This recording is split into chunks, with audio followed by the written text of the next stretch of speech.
Hey, Coach. I'm so happy you found us on YouTube. That's super exciting. Let me know how I can help you become a better basketball coach. Leave comments down below. Anything that you would like to see moving forward. We are here, definitely here to help. That's the first thing. Second thing is make sure you subscribe down below. That way you'll get all the updates, everything we put out there as far as becoming a basketball coach. And the third thing is if you're looking for a mentor, you're looking for someone to help you through this great journey we call basketball coaching, check out teachhoops.com. It's going to be one of these corners or down below. 14-day free trial. It's a great resource for you as a coach. So enjoy the video. Thanks. A quick one, actually, if you really think about it. Yeah, Coach just came out. Yes, this could be a quick one. I hit record. That's episode 42. We don't edit. No, we are truly authentic high school basketball coaches. We are not some. Yeah, we are just traditional guys, man. Yes, this is authentic. Yeah. All right, so episode 42. What's the topic, Coach? How to evaluate yourself and players in the summer. Don't. All right, there you go. You're right. No, I think you do. I think first of all, I think you got to look at how the player. Here's what I think you need to do, and we'll see what you think. I think the players need to. When you are evaluating the players, you need to look at their strengths and their weaknesses, how they're interacting in the summer, how they're interacting with less structure. Let's just say less structure than during the regular season. So I would do those, and then how do you evaluate your coaching? Well, that's what I was talking about in the previous episode. What use as a laboratory, and what can you use, and what works? Oh, we pressed all summer and we got killed. Well, obviously then we're not going to do it in the winter because maybe we're not quick enough, or maybe we don't rotate, or I have to go back to the drawing board. So I think, trust me, it's going to kill you if you think the middle of June or end of July from playing in, Ripon, Wisconsin is going to make a difference in February.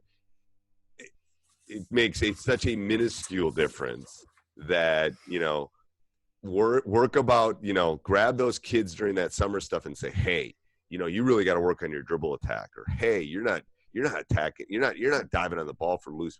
Those kind of things. Yes. The big scheme stuff, you'll literally have a nervous breakdown if you worry about it, in my opinion. Because it's summer. They probably were up till 2 a.m. and they played an 8 a.m. game, Snapchatting their sweetie, whatever, their cutie patootie. Yeah, exactly.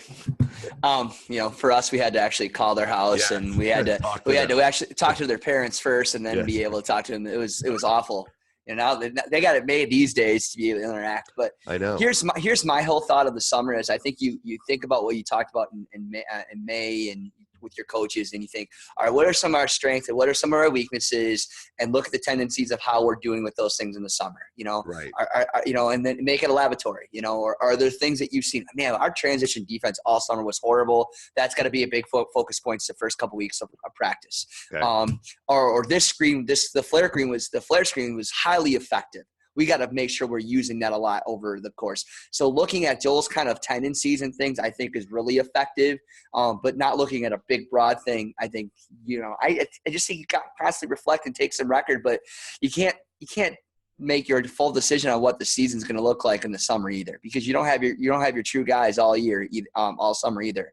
So I just think it's good to just constantly take some notes and reflect on some of the strengths and weaknesses and how you can be able to prepare yourself for the season.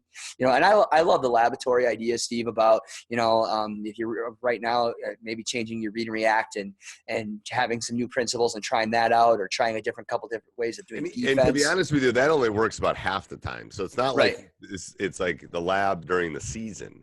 Right. It's not as effective. It's definitely it's not. But you can at least try it, maybe an out of bounds play, maybe some sort of special or a quick hitter or something you want to try, and you want to do it 2 or 3 times, see if it works. Or try something randomly in the course of a game, because, that gives a sense of how these players are able to react on the fly. How much preparation will you have to be able to do? And man, these guys, I could draw up a play and it never worked all summer. Okay. Right. So we're going to have to really work on situations. Okay. Or, we didn't screen for anything, which a lot of people don't screen very good anyways to begin with. But, those just so certain things that you can take and pick up and build your practice plan as you get ready for the season. I think is huge. I think that's huge too. All right. What's the question this week? The question is, what is something, what is one tradition that you guys do for pregame in your program? Pregame, like just during the regular season? I'm not going to tell you what we do. We have special ones for the tournament. I'm not going to tell you those. Those are super duper secret. You got to become a member of T-Troops to learn that. Let's see. Tradition. So basically our pregame is a routine. Okay. There's not one specific thing. It is, you sit here, you go in you get taped here, you go in at this time. Coach, one of my assistants goes in and gives a warning, then gives a pre-warning. Then I come in, then I give my spiel. Then actually I go to the bathroom, then I give my spiel. It's every time, and then I leave, and then they have a group. They get together as a group and kind of rally, and then they get ready to come out. I mean, it is literally like everything has a time and a place, and the routine never changes. Something has to go wrong for that entire routine to change. As far as specific things, I'll always talk about defense before I talk about offense. When I'm talking about, and my pregame prep has gotten less and less and less as I've gotten older. It's bullet points. It's boom, boom, boom, boom, boom, boom, boom, boom. Here's what we need to do offensively. Here's what we need to do defensively. Because I've done a lot of digging on the web and stuff and tried to look at college coaches and high school coaches, their whiteboard before a game. Mm-hmm. And I think it can get too complicated. I really do. It's like if they don't know their out of bounds play by that point, they're not going to know. Right. So you can diagram it up. And so maybe it's there when you come in at halftime or something, but it's not going to seep in at that point. It's going to be like, hey, left-handed. He's left-handed. Remember, he's left-handed. Push him right. Push him right. Push him right. Or, those general big. It's got to be whole, not part, kind of teaching at that point. One thing that I've done is have a quote of the week, and I've always reflected on that quote of the week before every game. I like that. In the beginning of the season, I pick the quotes, and then by the end of the season, I choose a player to do that. Okay. And sometimes I try to strategically work with that player on choosing a quote that might be something that we're looking for. And sometimes I just kind of go with it because it's their team, And so I think any good quote, you can connect it to any part of your pregame, whether it's about toughness or courage or whatever it is. I mean, It's always basketball related, but I always thought that was kind of a cool thing to do within a pregame warm up is just constantly going back to that quote. And then I think kids are repetitive nature, so constantly utilizing that in your practice. So the more meaningful that quote is and reflects on what you're doing is important too. So I just think that's a cool thing. I love that. I love that. We have our 3 points for the week. Okay. So we are always talking about, but I love the quote on top of that because a quote is something general. And these are like, we gotta get back on defense. We got to stop dribble penetration. We got to close out on. Okay, so like your key points to being successful this week. There's always 3 for every game, and those are and to be honest with you, that's a great idea too. Yeah, that's awesome. Those are always on the board, but those are like if you asked anybody in my locker room at that point, they'd know them already because we've been talking about them all week. You have to. Yeah, and that's where that repetition thing comes out. But I love the quote as the big rally cry. I always left it up to my manager. I had like a laminator and they laminated it for me and they did it every week and I put it in the locker room and it changed it. I changed the scenery every week, like those 3 bullet points are a different quote every week. It doesn't make the game so monotonous, Yes.